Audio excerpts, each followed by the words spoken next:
โดยสบายดีเนาะมื้อนี้น้องนุชก็จะมาเล่นเกมเนาะจะเป็นเกมอันนี้บ่เป็นเกมน้องน้องนุชจะบ่ได้มาเล่นเกมออนไลน์เนาะแต่ว่าจะมาเล่นเกมธรรมดาเนาะแต่ว่ามื้อนี้เนาะน้องนุชจะพามาแต่งนี่วอลเปเปอร์ของน้องนุชนี่เนาะมาเดี๋ยวเฮามาแต่งกันใน Avatar Factory เนาะเอาใหม่อันนี้น้องนุชแต่งมาในชั่วโมงที่แล้วเนาะเดี๋ยวเราจะมาเลือกทรงผมเนาะเดี๋ยวพวกเราจะแต่งตัวเป็นแบบเอานักเรียนน้อยหนึงเนาะเอาแบบเป็นนักเรียนเพราะว่าน้องนุชก็เป็นนักเรียนป .5 คือกันเนาะ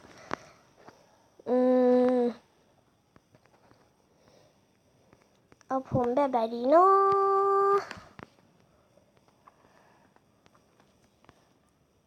เอาอันนี้ดีกว่าน่าฮักดีเนาะน่าฮักดีเนาะเดี๋ยวแล้วก็อันนี้จะเป็นสีผมอันนี้มันก็แจ้งโพสโอ้ตายแล้ว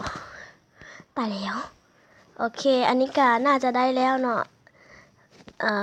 โอเคเอาสีนี้เนาะโอเคอันนี้เขาจะบอใส่เนาะหรือว่าใส่เอานี่ดีเนาะ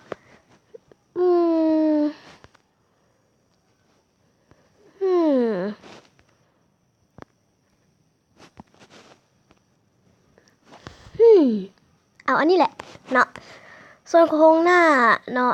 น้องนุกมันก็จะมีอยู่หลายแบบเนาะแบบเป็นกลมๆแบบนี้ก็มีเนาะแต่ว่า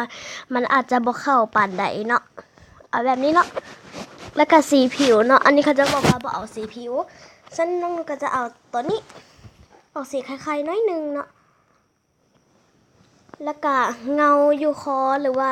จะแบบมีหอยซักก็ได้เนาะแบบนี้มีหอยซักแบบนี้เนาะเดี๋ยวน้องนุชจะเอาเป็นแบบนักเรียนมันบอกก็ต้องเอาแบบนี้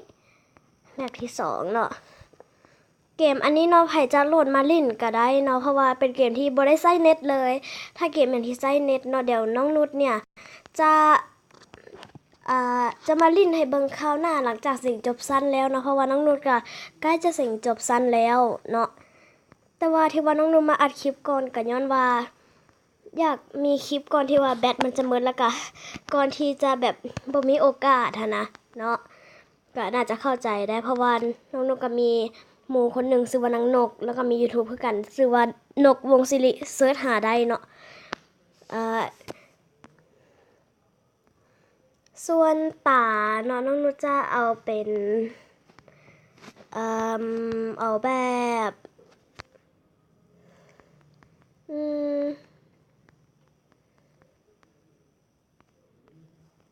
เอาแบบนี้น้องนุชจะเอาแบบนี้ส่วนสีตาน้องนุชจะเอาแบบสีฟ้าแบบนี้เนาะแล้วก็จะไปบอนคิ้วคิ้วจะเอาแบบ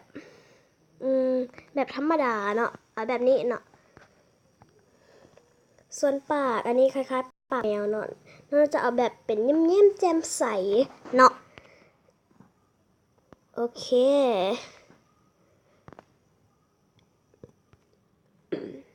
แต่ว่า iPad ของน้องนุชนี่นะมันเป็นแบบว่ามี16กิกเนาะเพราะว่าถ้าน้องนุชเสร็จจบสั้นแล้วแม่บอกว่าจะซื้อโทรศัพท์ใหม่ให้น้องนุชจะเอาแบบ64กิกไปโหลดท่าเบิ่งเด้อโอเคแล้วก็แว่นตานี่เขาจะบ่เอาเนาะหรือว่าเอาดีแว่นตาเอาเนาะเอาแบบนี้เอาแบบนี้แหละเนาะแล้วก็ไปบอนสุดนักเรียนสุดแต่ละสุดก็จะมีความแตกต่างกันเนาะอันนี้จะเป็นสุดแบบว่าใส่ไปงานอีหยังแบบนี้เนาะอันนี้น่าจะออกแบบคล้ายๆอินเดียน้อยนึงอันนี้เป็นสุดอีหยังบ่ฮู้เลยเนาะนี่สุดแบบนักเรียนเนาะน้องจะเอาสุดนี้เด้อแล้วก็ไปบอนซากตกแต่งซากหลังเนาะน้องจะเอาเป็นอันนี้มีแต่ดอกไม้หรือว่าเกล็ดหิมะวะน่าจะเกล็ดหิมะเนาะแล้วก็น้องก็จะเซฟไว้เนาะแล้วก็กลับไปบนเดิมแบบนี้เดี๋ยวเขาจะมาเบิ่งว่าก่อนที่น้องนุชจะมาอัดคลิปนี้มันมีรูปอย่างใดที่น้องนุชได้แบบว่าสร้างไปและเฮ็ดออกมาเนาะแล้วก็ ที่น้องนุชได้เฮ็ดไว้นี่เราจะมานับเบิ่ง1 2 3 4 5 6 7 8 9 10 11 12 13 14 15 16 17 18 19 20 21 22 23 24และ25รูปเนาะ25รูปด้วยกันแต่ว่าเบิ่งอยู่นี่มันอาจจะแบบหลักๆน้อยนึงเดี๋ยวเราไปเบิ่งอยู่แกลเลอรี่ดีกว่าเนาะเพราะว่าถ้ากดตัวตรงกลางหรือว่าเซฟนั่นเองเนาะมันก็จะเซฟไปฮอตแกลเลอรี่เลยเนาะนี่น้องนุชเฮ็ดมาบ่หลายๆเลยได้นี่ก็มี2รูปนี้เนาะที่มาเป็นวอลเปเปอร์เนาะ2รูปนี้เนาะเป็นวอลเปเปอร์ของน้องนุชเนาะส่วนอันนี้เนาะเป็นปกโปรไฟล์อย่างสักอย่างแหละเนาะแล้วก็เป็นปกโปรไฟล์ของน้องนุชเนาะปกโปรไฟล์TikTok โปรไฟล์ Instagram Facebook อีหยังเนาะก็ไปเสิร์ชหาได้เนาะอยู่ Instagram นุชบุญญานันท์แล้วก็ TikTok Lucky Love Lucky ในเขียนตามนี้เนาะแต่ว่าคำว่า Love มัน L น้อย U V น้อยเนาะทุกอย่างตัวน้อยหมาเลยนอกจากตัว L เนาะแล้วก็Facebook กับ Instagram เนาะเดี๋ยวน้องนุชจะเขียนไว้อยู่บ่แม่นเดี๋ยวน้องนุชจะบอกเลยเฟซกับ Instagram ของน้องนุชเนาะจะเป็นชื่ออันเดียวกันก็คือนุชบุญญานันท์นุชนี่ตัว N น้อยแล้วก็บุญญานันท์แม่นขึ้นต้นด้วยตัว B ก็เป็นตัว B ใหญ่เนาะแล้วก็สำหรับคลิปนี้เนาะน้องนุชก็ต้องขอตัวลาไปก่อนเนาะเดี๋ยวเอาไว้คลิปหน้าเนาะน้องนุชเนี่ย